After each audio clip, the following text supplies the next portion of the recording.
kind of take that stuff off of it. And then do it again. And come all the way down flush. So you're basically kind of taking it off.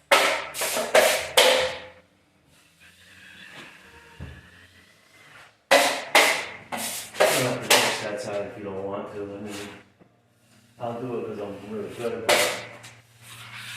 If you're an amateur and you keep touching that side, you're gonna mess everything up. So just don't touch it. Do one side at a time, then leave it. Just leave it without any problems. So.